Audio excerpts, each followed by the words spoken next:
आदाब नमस्कार, मैं शाहिद उमर। स्वागत है आप सभी का सियासत टीवी के साउथ इंडिया एक्सप्रेस में। आइए देखते हैं मुख्य समाचार। तेलंगाना के मुख्यमंत्री ए रेवंत रेड्डी ने आज कहा कि अनुसूचित जातियों, अनुसूचित जनजातियों और अल्पसंख्यकों के लिए तेलंगाना सरकार की कल्याणकारी पहल डॉक्टर BR अम्बेडकर की विचारधारा में गहराई से निहित है। अम्बेडकर की जयंती पर उन्होंने श्रद्धांजलि देते हुए रेवंत रेड्डी ने कहा कि लोगों की सरकार अम्बेडकर के दृष्टिकोण से निर्देशित परिवर्तनकारी कल्याणकारी योजनाओं को लागू कर रही है। इनमें पिछड़े वर्गों के लिए कोटा बढ़ाने और अनुसूचित जातियों को फिर से वर्गीकृत करने जैसे महत्वपूर्ण फैसले शामिल हैं। मुख्यमंत्री ने अम्बेडकर ज्ञान केंद्रों पर युवा भारत आवासीय विद्यालयों के माध्यम से गुणवत्तापूर्ण शिक्षा प्रदान करने और राजीव युवा शक्ति योजना के माध्यम से हाशिए के समुदायों के बीच स्वरोजगार को बढ़ावा देने के लिए सरकार के प्रयासों पर प्रकाश डाला। उन्होंने कहा कि तेलंगाना ने दलितों के उत्थान में अग्रणी बनने का लक्ष्य निर्धारित किया है। उन्होंने कहा सामाजिक न्याय और महिला सशक्तिकरण के लिए अम्बेडकर का अथक संघर्ष दुनिया को प्रेरित करता है। रेवंत रेड्डी ने तेलंगाना के गठन को संभव बनाने के लिए अम्बेडकर के संविधान को श्रेय दिया और इसे सार्वजनिक शासन के लिए एक बेंचमार्क बताया। अम्बेडकर ने बड़ी दूरदर्शिता के साथ देश के भविष्य की कल्पना की। उनके आदर्श आने वाली पीढ़ियों के लिए मार्गदर्शक प्रकाश बने रहेंगे। उन्होंने लोगों से उनके सपने को साकार करने की दिशा में काम करने का आग्रह किया। वही आपको बता दें कि इससे पहले मुख्यमंत्री ने शहर के टैंक बंड में अम्बेडकर की प्रतिमा पर माल्यार्पण किया। उप मुख्यमंत्री मल्लू भट्टी विक्रमार्क और मंत्री पुन्नम प्रभाकर और दामोदर राजा रणसिम्हा ने भी संविधान के निर्माता को श्रद्धांजलि अर्पित की। वही राज्यपाल जिष्णुदेव वर्मा ने भी श्रद्धांजलि अर्पित की।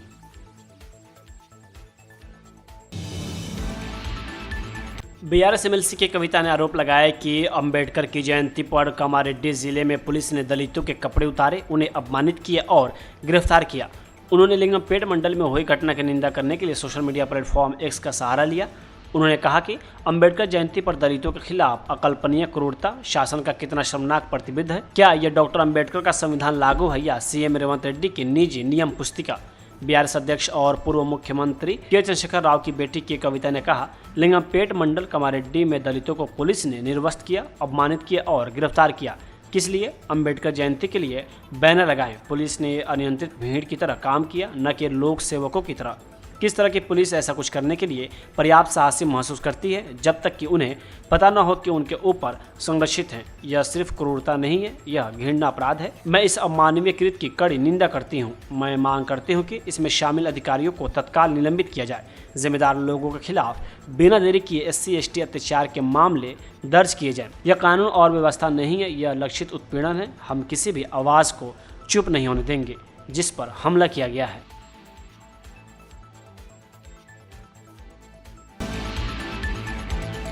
हैदराबाद के SCO का गचिबौली को लेकर विवाद थमने का नाम नहीं ले रहा है। जंगल पर बुलडोजर चलाए जाने को लेकर कांग्रेस सरकार लगातार सवालों के घेरे में है और इस पर सियासत भी जमकर हो रही है।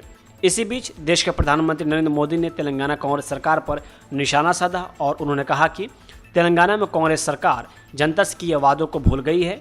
इसी के साथ उन्होंने आगे ये भी कहा कि तेलंगाना में कांग्रेस सरकार बुलडोजर चलाने में व्यस्त है। साथियों, तेलंगाना की कांग्रेस सरकार भी जनता से किए वादे भूल गई है। वहां कांग्रेस, वहां की सरकार जंगलों पर बुलडोजर चलवाने में व्यस्त है। प्रकृति को नुकसान, जानवरों को खतरा, यही है कांग्रेस की कार्यशैली। हम यहां कचरे से गोवर्धन बनाने के लिए मेहनत कर रहे हैं और वो बने बनाए जंगलों को उजाड़ रहे हैं। यानी सरकार चलाने के दो मॉडल आपके सामने हैं।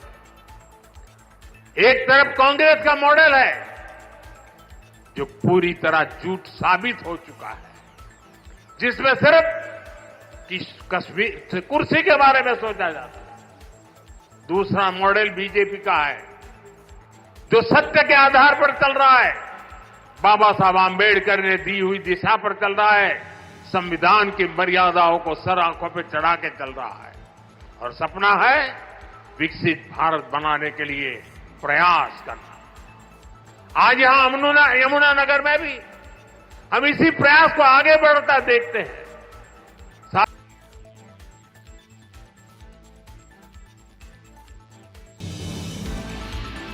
हैदराबाद के बंजारा हिल्स स्थित पार्क हयात होटल में आज अचानक आग लग गई, जहां शहर में चल रहे आईपीएल 2025 मैचों के बीच सनराइजर्स हैदराबाद की टीम ठहरी हुई थी।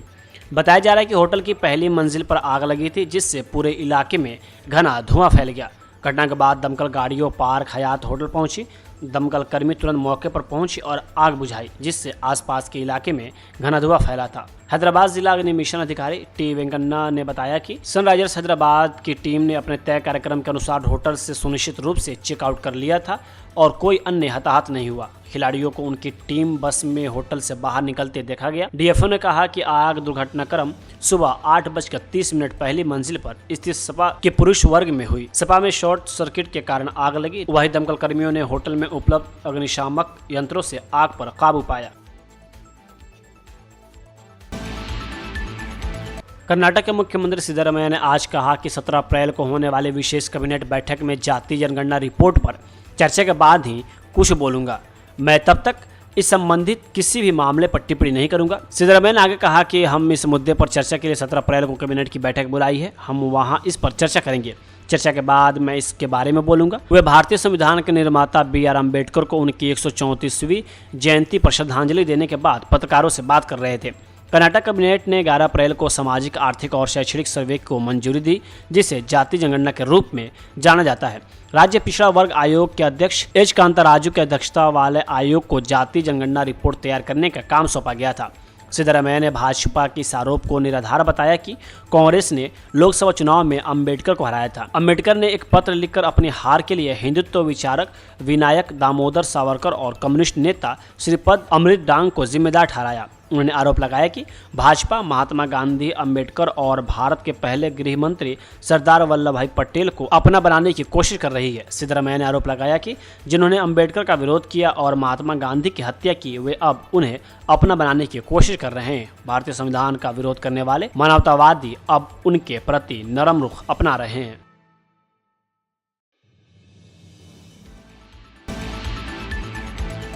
कर्नाटक के गृह मंत्री जी परमेश्वर ने आज कहा कि वह दूसरे राज्यों से प्रवासी मजदूरों से जुड़े अपराधों की बढ़ती संख्या के संबंध में उठाए जा सकने वाले कदमों पर श्रम मंत्री संतोष लाड के साथ गृह और श्रम विभागों की एक संयुक्त बैठक करेंगे। उन्होंने कहा कि दूसरे राज्यों से कर्नाटक आने वाले श्रमिकों को रोका नहीं जा सकता, लेकिन उनसे जुड़ी आपराधिक गतिविधियों पर ध्यान देने और उनके खिलाफ कदम उठाने की निश्चित रूप से जरूरत है।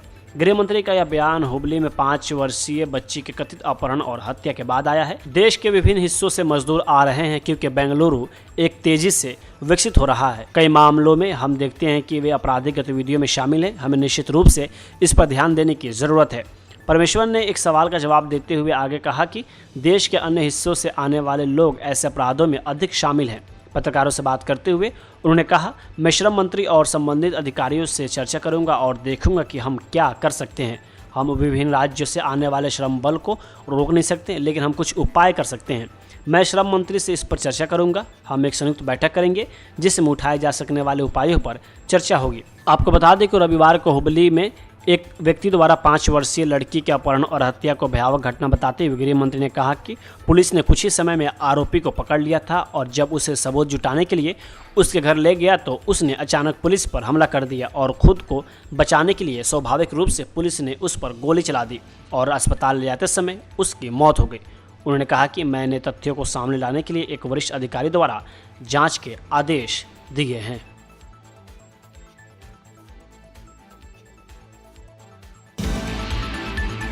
बेंगलुरु हवाई अड्डे पर एक डिजिटल उड़ान सूचना बोर्ड पर कन्नड़ और अंग्रेजी में विवरण प्रदर्शित करने वाला एक वीडियो सामने आने के बाद भाषा विवाद खड़ा हो गया। वीडियो जल्द ही वायरल हो गया, जिससे नेटिजन में इस बात पर विभाजित हो गया कि क्या हिंदी को जानबूझकर बाहर रखा गया था या क्या इसे कन्नड़ भाषी राज्य में लागू करने की कोई आवश्यकता थी। हालांकि केम्पेगौड़ा अंतर्राष्ट्रीय हवाई अड्डे का संचालन करने वाली बेंगलुरु इंटरनेशनल एयरपोर्ट लिमिटेड ने स्पष्ट किया है कि डिस्प्ले सिस्टम में कोई बदलाव नहीं हुआ है। BIL ने एक बयान में कहा कि हमारी उड़ान सूचना प्रदर्शन प्रणाली में कोई बदलाव नहीं हुआ है। स्थापित प्रथाओं के अनुरूप यात्रियों को प्रभावी ढंग से सहायता करने के लिए डिस्प्ले में अंग्रेजी और कन्नड़ की सुविधा जारी है। इसके अलावा पूरे टर्मिनल पर रास्ता खोजने के संकेत अंग्रेजी, कन्नड़ और हिंदी में प्रदर्शित किए गए हैं।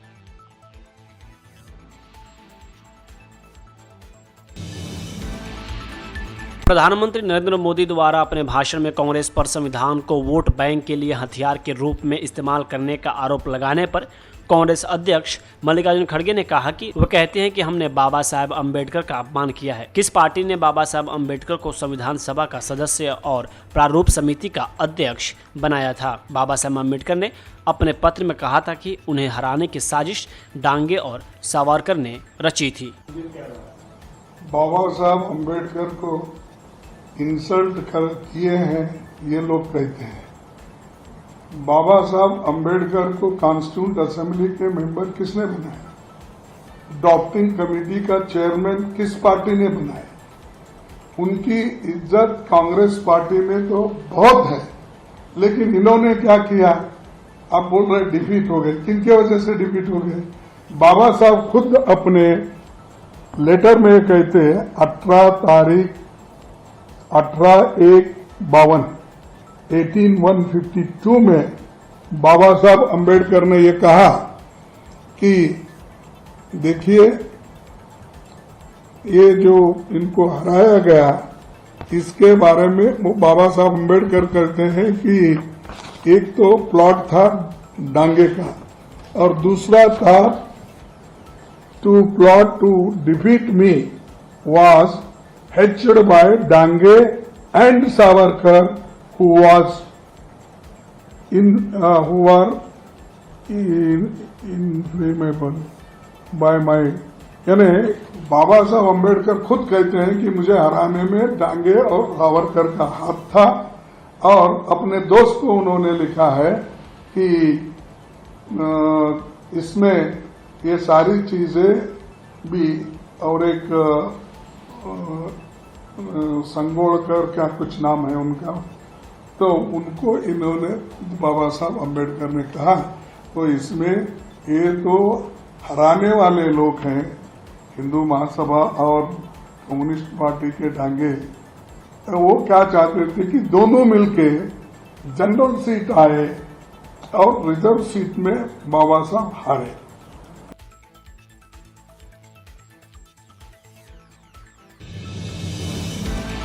तमिलनाडु के मुख्यमंत्री एम.के. स्टालिन ने कहा कि प्रेम की राजनीति नफरत की राजनीति से कहीं अधिक मजबूत और शक्तिशाली है।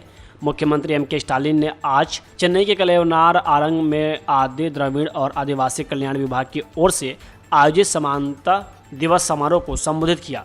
उन्होंने कहा, मुझे नहीं लगता कि आदि द्रविड़ों को कल्याणकारी सहायता प्रदान करने के साथ ही हमारी सरकार का कर्तव्य पूरा हो गया है। मैं यही कहता रहता हूं कि हमें एक स्वाभिमानी समतावादी समाज बनाने के लिए अभी भी बहुत कुछ करना है। हमारा रास्ता और यात्रा बहुत लंबी है। मेरे लिए हमें जातिगत असमानताओं से मुक्त एक समतावादी समाज की स्थापना करनी चाहिए, जिससे बनने के लिए महात्मा ज्योतिबाई फूले, क्रांतिकारी अंबेडकर, पिता पेरियार, महान विद्वान अन्ना, महान तमिल विद्वान कलैगनागर जैसे नेताओं ने काम किया। यह परिवर्तन व्यक्तियों से शुरू होना चाहिए और समाज के सामूहिक विचार के रूप में प्रकट होना चाहिए। तभी इस भूमि पर और लोगों के मन में हजारों सालों से मौजूद असमानताएं समाप्त हो सकती हैं। हजारों सालों के इतिहास में 100 या 200 सालों में हमने जो विकास, सफलता और सामाजिक परिवर्तन हासिल किया है वह इसका एक छोटा सा हिस्सा है। हमारे भीतर जो प्रगतिशील समतावादी विचार पैदा हुए हैं उन्हें सभी में डालना चाहिए। हमें इसके लिए अथक प्रयास करना चाहिए। मेरा मानना है कि नफरत की राजनीति की तुलना में प्यार बोने वाली राजनीति अधिक मजबूत और शक्तिशाली होती है। साउथ इंडिया एक्सप्रेस यही होता है समाप्त। मुझे दे अब इजाज़त। बाकी खबरों के लिए बने रहें सियासत टीवी के साथ।